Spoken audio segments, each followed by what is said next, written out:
ڕۆژی گیانی بێسەر و شوێن بوانە و حاجی ئاسکە 37 ساڵە وەک خۆی دەڵێت چاوەڕوان یاوسەر و کوڕەکەیەتی. ئەو کە کەسوکاری ئەنفەڵکراوی گەرمیانە دەڵێت تا ئێستا چاوەڕوانی قەدەرێک دەکات ڕۆژێک شاد بێتەوە پێیان.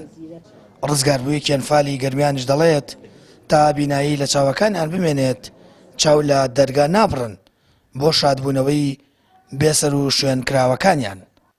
وەڵای چاوەکەم ئێمە ئەوە بۆ 37 ساڵە چین، بەڵام تا ئێمڕۆ ئێمە ڕۆژ و شەو لە بان بەرماڵەکەی نوێژەکەی نەوان تێنەبێت چاومانە. وەڵاهی نوێژەکەم لە نوێژەکەی شێوە و قسەیان تێدەبەر چاومەژم بەشکە خوایە بگەڕێنەوە، هیوایەتێکمە ڕۆژ لە ڕۆژان بگەڕێن دواوە. قەت بێهومێتیش ناوین دێ ئەزانی نیژنەوە چاڵکریانە، ئەزانین سە خاکەکەی شوە ئەوان تیازنەوە چاکەوە.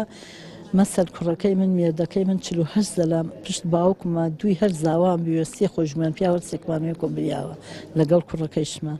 ئیسەیشە وەسەر ئەو گۆڕێ لە نەچویمانە ئێمە ئەچینە سەماوە و نگرە سەلمان ئەوان هەن لە عەرعەر لە حودود سعودیا.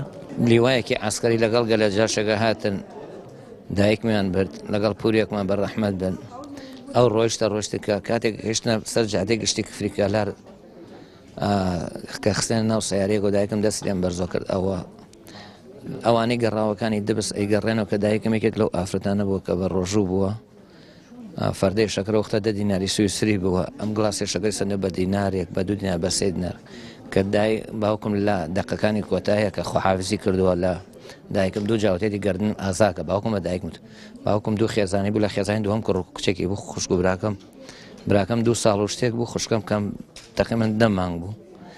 وتێتی حەسەن فەوتی ئەمنیان بە فەوتەوە داناوە وتێتی ئامانەت و حوسێن ئەو شتێتی بڕۆ بخوا لە پشتە ئامانەتی دەستخوای کرد. لە هەڵەبجە مەراسیمێک کە سوکاری ونبوان و ئەنفالی گەرمیان و بارزانەکانی کۆ کردەوە. لە پارێزگای هەڵەبجە 337 کەس لە کیمیاباران و هۆکاری جیاوازی دیکە ونبوون و بێسەر و شوێنن. ئامانج لە مەراسیمەکەش دەستنیشانکردنی ڕێگەچارەکانە بۆ سۆراغی بێسەر و شوێن کراوەکان. وی ئەو ئامارەی کە لای ئێمەیە کە لەگەڵ ICMP وەرمانگرتووە 337 ونبوومان لە سنووری پارێزگای هەڵەبجە هەیە، 185 مناڵی ونبوون، ئەوانی تریشیان گەورن و 6شیان بەداخەوە ونبوانی شەڕی ناوخۆن. 30 مانگی ئەشتی هەموو ساڵێک بە ڕۆژی گیانی بێسەر و شوێنکراوان دانراوە.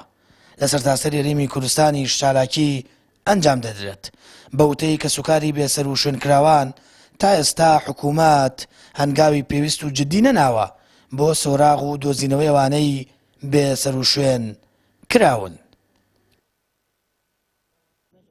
سامان فتاح کەناڵی ئاسمانی پەیام هەڵەبجە.